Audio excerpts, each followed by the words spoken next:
वक्त पड़े पर गज भर कपड़ा देने वाला कोई। वक्त पड़े पर गज भर कपड़ा देने वाला कोई।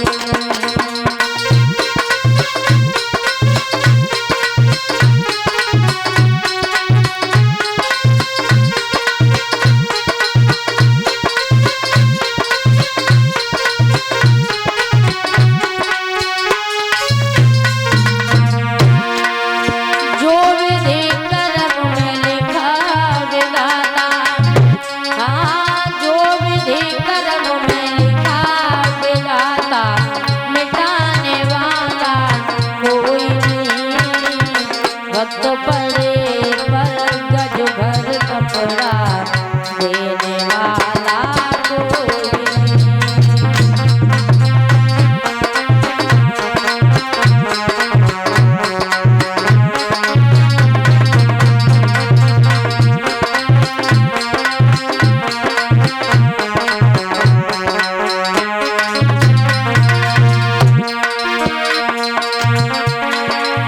वक्त पड़ा देखो हरिश्चंद्र पे, काशी जाए बिके भाई।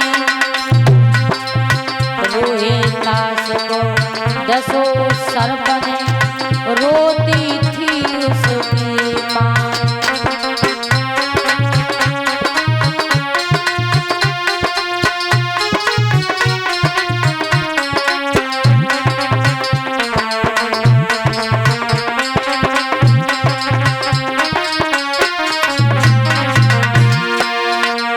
वक्त पड़ा देखो हरिश्चंद्र पे, काशी जाए बिके भाई। रोहिदास को 10 सरपने रोती थी उसकी माँ। उसी समय रोहित को देखो, उसी समय रोहित को देखो, बचाने वाला कोई नहीं। वक्त पड़े पर गज भर कपड़ा देने वाला कोई नहीं।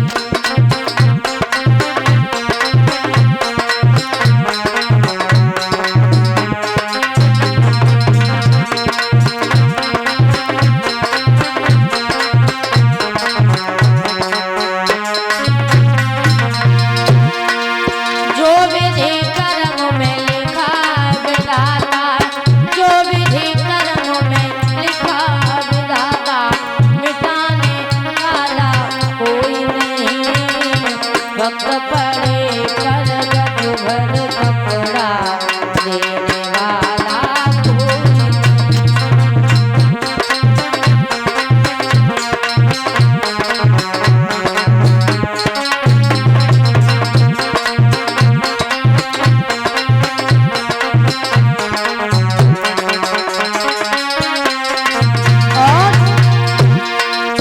वक्त पड़ा देखो रामचंद्र पे, वन को गए दोनों भाई।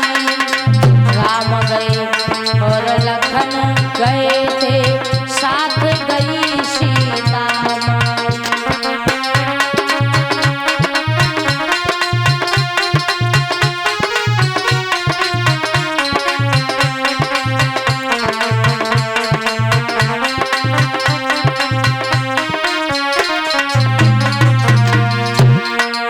वक्त पड़ा देखो रामचंद्र पे, वन को गए दोनों भाई।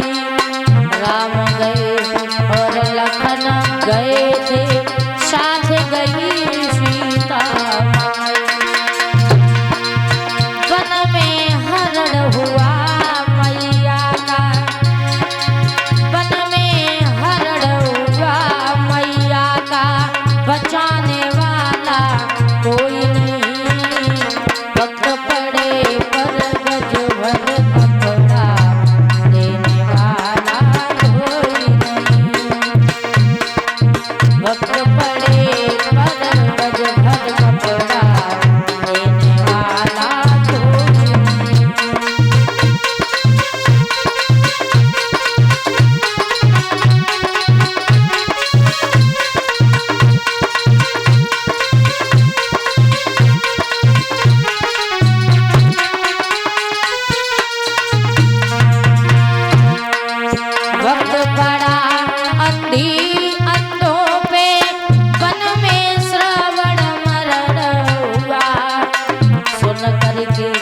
सुत का मरना फिरे उन दोनों का मरण हुआ।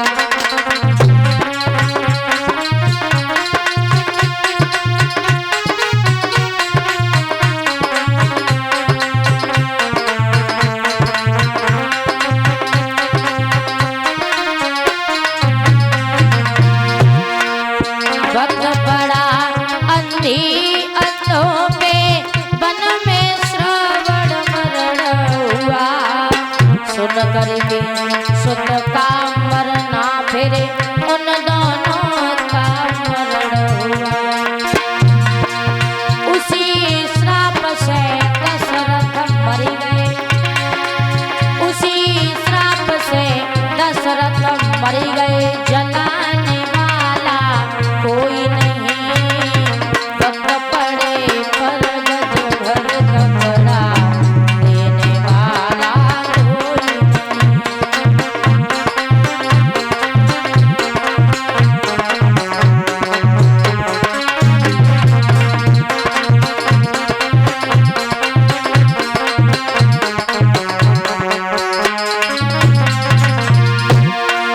जो विधि कर्म में लिखा विधाता, जो विधि कर्म में लिखा विधाता, मिटाने वाला कोई नहीं।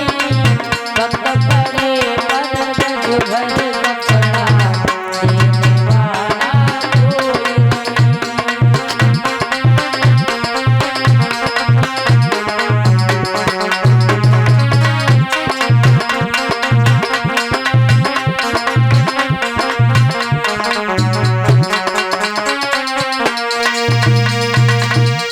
तो महाराज यहाँ कर्म का लिखा कोई मिटा नहीं सकता। कहते हैं कि जब राम लक्ष्मण मैया सीता ये वनवास को गए तो उस सदमे को दशरथ सहन नहीं कर पाए, तो उन्होंने अपने प्राणों को त्याग दिया, लेकिन जलाने वाला कोई नहीं। वन में पहुंचे भगवान श्री राम और लक्ष्मण, जब मैया सीता का हरण हुआ तब कोई नहीं। द्रौपदी के 5 पति थे, जब चीर हरण हुआ तो बचाने वाला कोई नहीं। तो सत्य बात तो ये है कि यहाँ सब अपने अपने कर्मों का फल भोग के जाएंगे। यहाँ कोई किसी का हिस्सेदार नहीं कि अगर तुम्हारे कर्म में दुख लिखा है और तुम अब किसी को दुख बता रहे हो तो ये तुम्हारी मदद करेगा, ये नहीं। आज का जमाना ऐसा है, अगर आप अपना किसी को दुख बता रहे हैं तो वो कल को 4 लोगों के बीच में आपका मजाक बनाएगा। तो यहाँ अपने भगवान के साथ रहिए, कर्म में जैसा भी लिखा हो भोगिए, वो भोगना पड़ेगा हर हालत में। आज नारद जी ने इतने वचन जब सुने हैं तो जवाब तो देखो, जो तुम्हारी बेटी की भाग्य की रेखा में बता रही, मैंने तुम्हें वही बताया है। अब नारद जी इतना कह के वहां से आगे बढ़े हैं कि नारद वहां से चली भय रे और मगन भय तपधारी।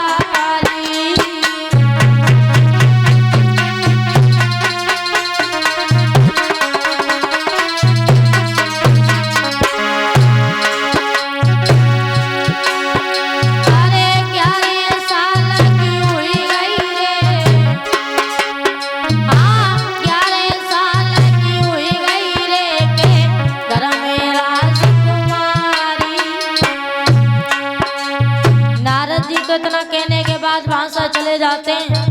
अब धीरे धीरे समय व्यतीत हुआ तो मैया 11 साल की हुई।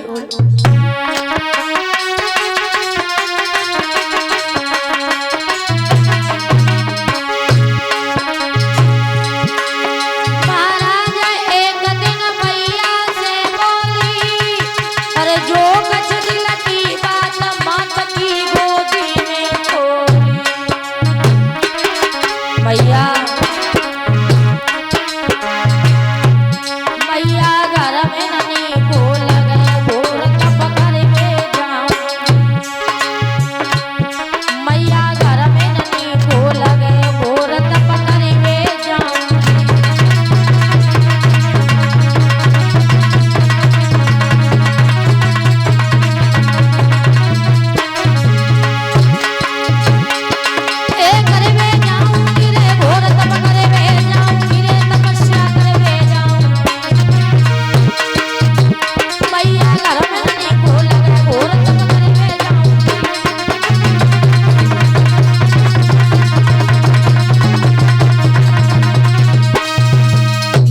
जवाब दिया है मैया आपसे एक बात कहूं।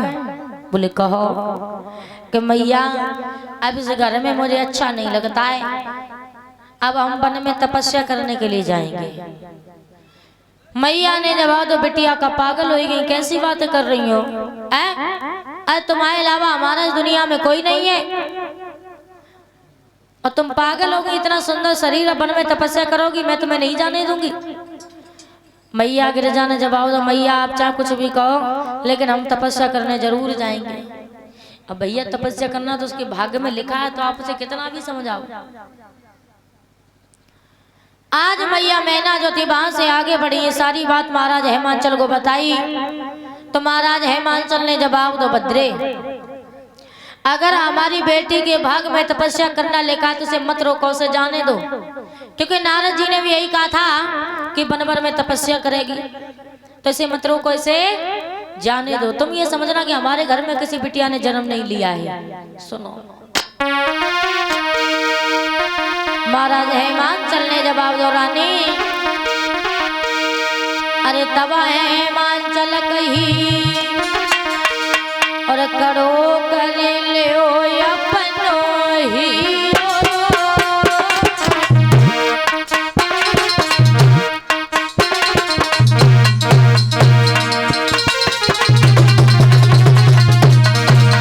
रानी अरे तवा हेमांचल कही करो कर ले अपनो ही और दे लो सबर में काठे जन्म नहीं बिटिया में लियो रानी।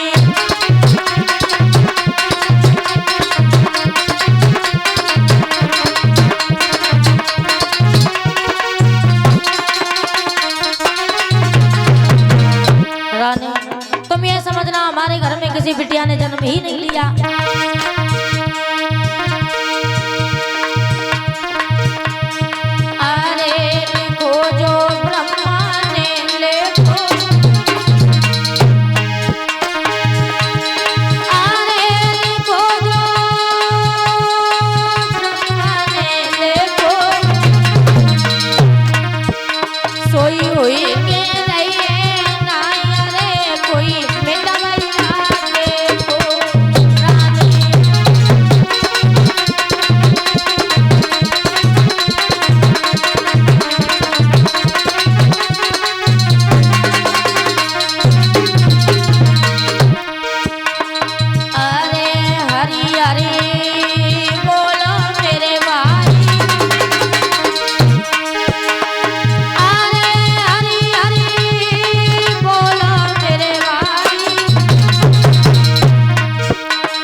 रानी तुम ये समझना कि हमारे घर में किसी बिटिया ने जन्म ही नहीं लिया है। हमारे